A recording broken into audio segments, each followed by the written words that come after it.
this is Sam from Shaolin-Do. Today we're going to be talking about just the very basics of self-defense.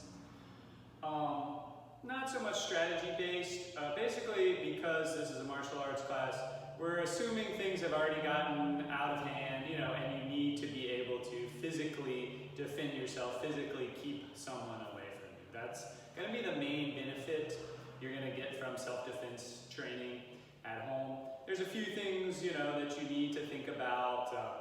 Stay calm, stay relaxed when you're in a stressful situation. If you can, to do that, you need to start breathing practice. We'll talk about that at the end. Use your voice loudly, either telling someone no or to go away, to bring attention to that situation, and to think about things that are around you or ways that you could escape the situation or use something around you as a weapon. But that's kind of outside of the scope of this video.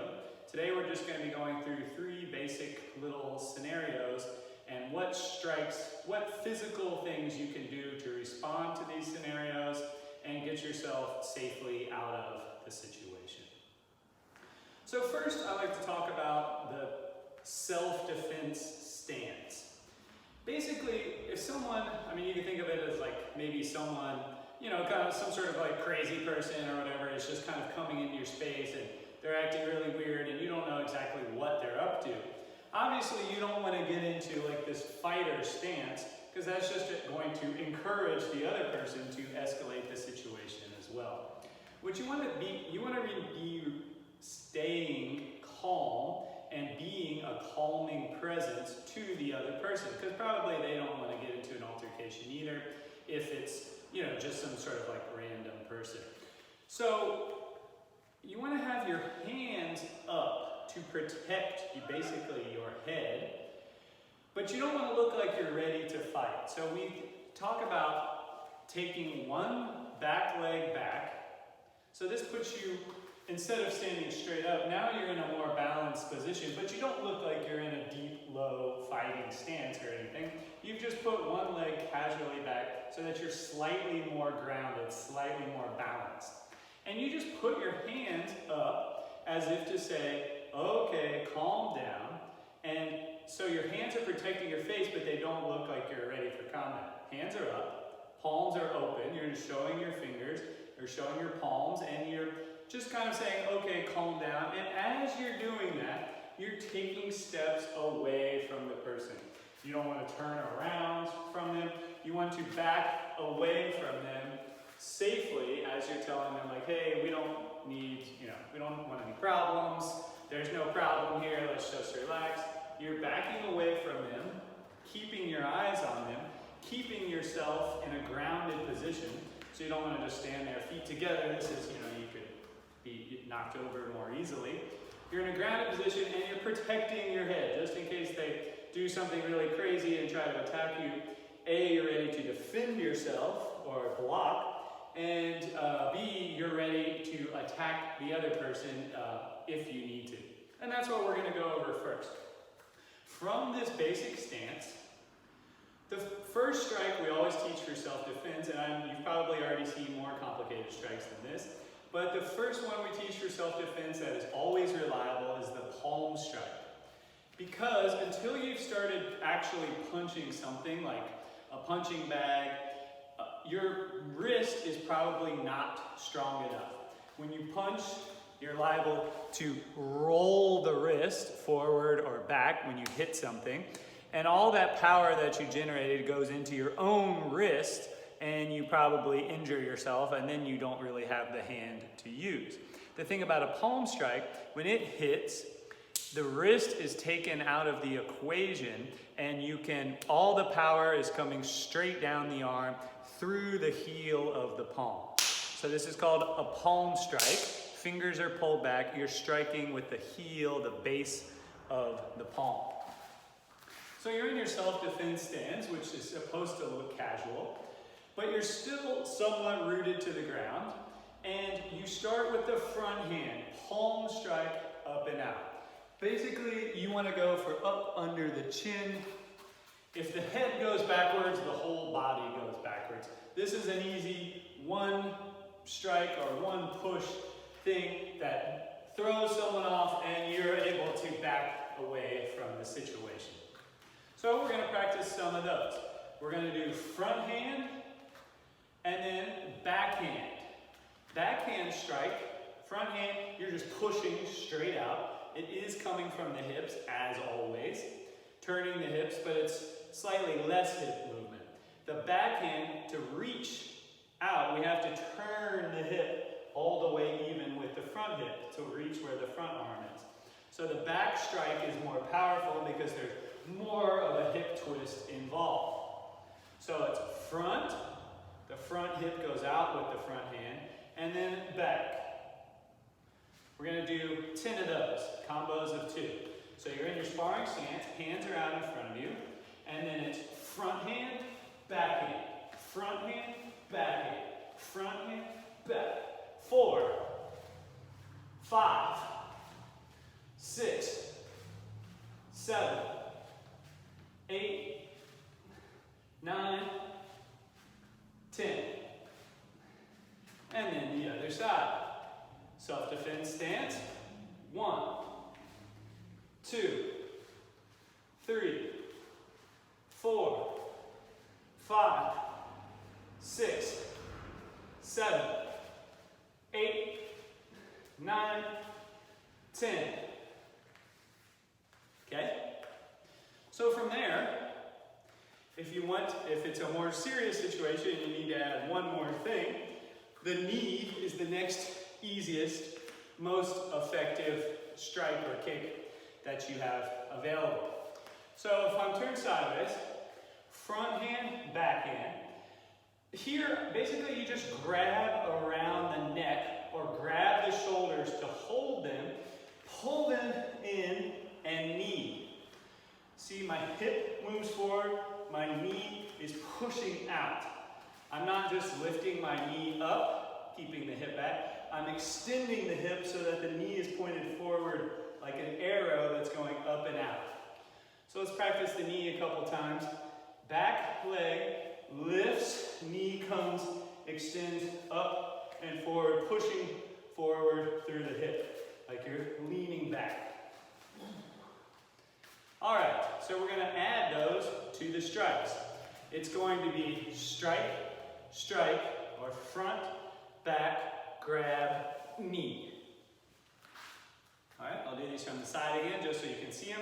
We're gonna do 10 combinations again. You get yourself to spin stance, casual, and you begin. 1, grab, knee. 2, front, back, grab, knee. 3, 4, 5, 6, 7, 8, 9, and 10. Let's switch to the other side. Shake that out. Let's practice the knee a couple times. Hip drives forward. Knee extends. Grab around the shoulders, knee in and up. Or into the groin, into the solar plexus, stomach area, into the face if you can. Self-defense stance. Let's begin. 1, front hand, back hand, grab, knee. 2, 3, 4, 5, 6, 7, 8, 9, 10. All right, shake that out. Now, say you're in your self-defense stance. The first thing someone's going to want to do, especially if they're trying to get into your space, and especially if you start to strike, is they're going to try to grab your wrist, especially if they're a bigger person than you. They think they can overpower you. They're going to try to grab your wrists. So, the way to deal with that, you need to think about using your body weight. So you are in your self-defense stance. Someone grabs your wrist. They're trying to control you by controlling your arms. You need to take the power back. The way to do this is to step further back, shift your weight back. Now see how my upper body is coming with my hips? This makes me heavy. I'm sinking my weight. I'm throwing my weight back into the back leg. So they're holding on my wrist. I step my foot back and I yank to drop my weight down the back heel. So I step and then I throw my weight down. At the same time, I throw my hands back. So they capture my hands. I step back, yank the hands away, pull back. Basically, no matter how strong they are, your body weight is going to outweigh that strength, and you're going to pull them off balance a little bit, which will disconnect their strength a little bit. You step back, yank the arms away. So let's do that just like 5 times on each side. So arms are forward, step back, drop and yank.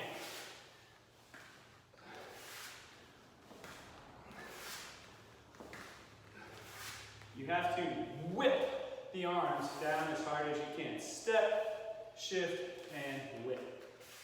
Let's do the other side about 5 times. So you step back, shift your weight to the back leg, and throw the hands away from the person who is holding your hands. Step back, drop your weight, throw your hands down.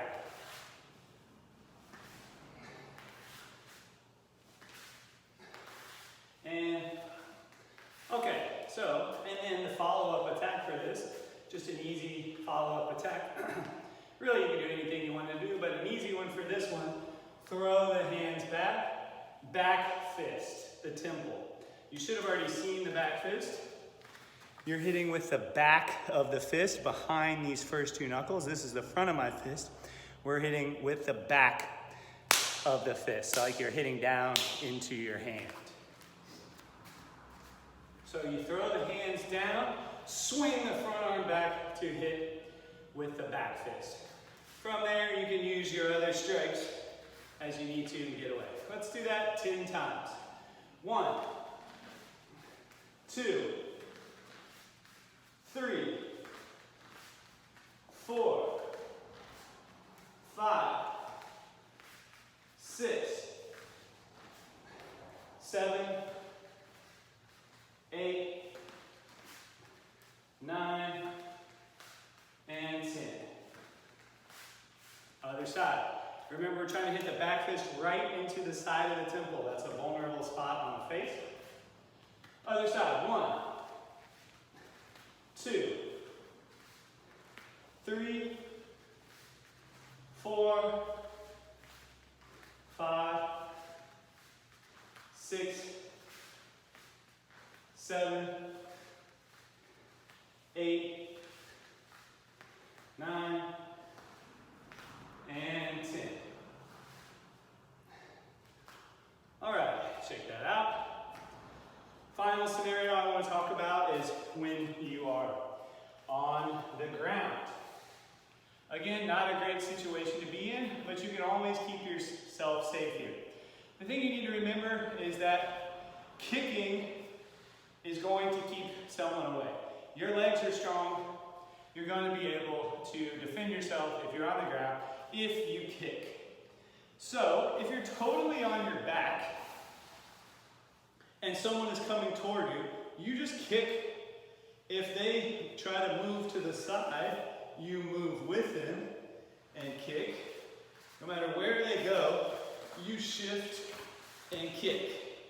So, but you don't want to stay on the ground. You want to be able to get up. So that's what we're going to talk about today. It's called the technical stand-up.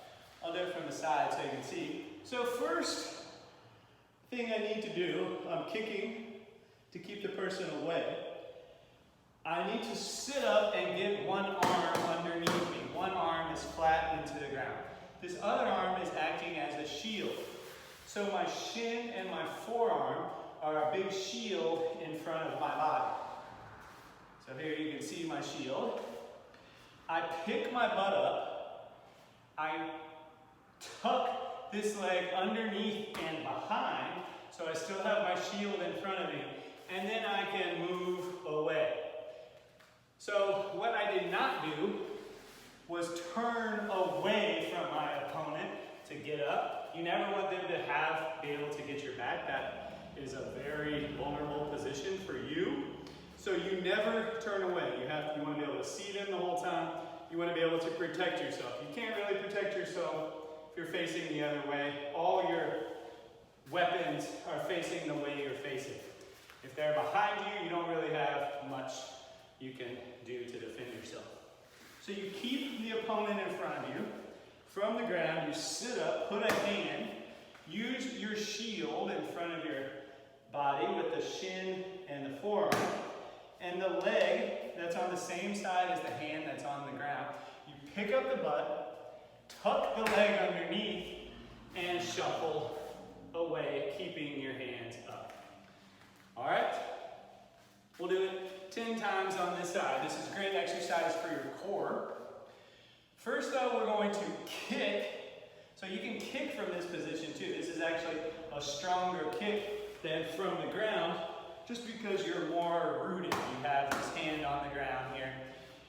So you pick your butt up. We're going to stomp forward with the heel, and then tuck that kicking leg underneath, shuffle away. All right, 9 more times. 2, 3, 4,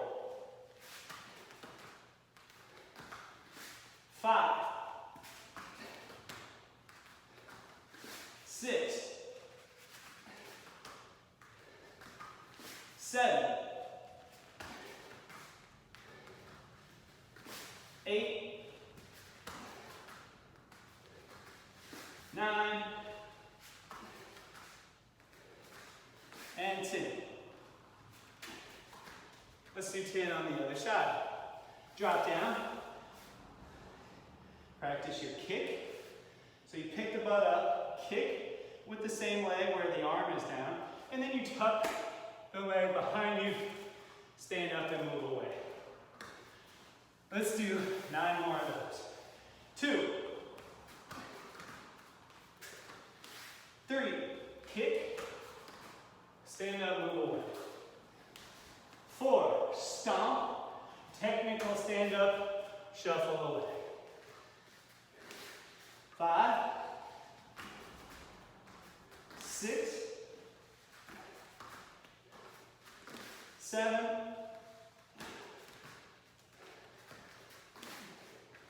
8, 9, 10. All right. So that covers the 3 main scenarios. Of course, there's tons of different things that can happen to you in terms of having to defend yourself.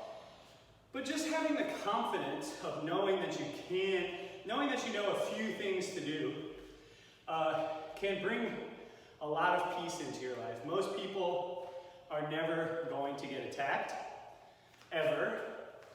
But a lot of us have fear of being alone, being on a street where we don't know people.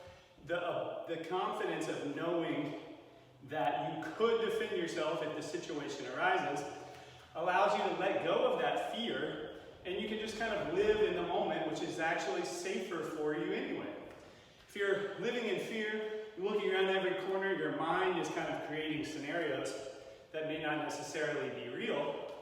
If you're cool, calm, collected, present, you can more easily react to something that you need to react to because you're calm, you're in a ready state rather than already in this kind of agitated state where you're looking around and everything is kind of freaking you out, kind of like shadows, stuff like that. So just like learn to relax, learn to breathe, know that you can defend yourself. All humans are strong. If you just know a few simple techniques, you can typically get yourself out of most physical altercation situations. And remember, the point is never to actually fight or hurt somebody. You're only doing this if someone is trying to have physical power over you, trying to control you physically. You don't want that to happen, so that's when you need to use these physical self-defense techniques. All right, thank you very much.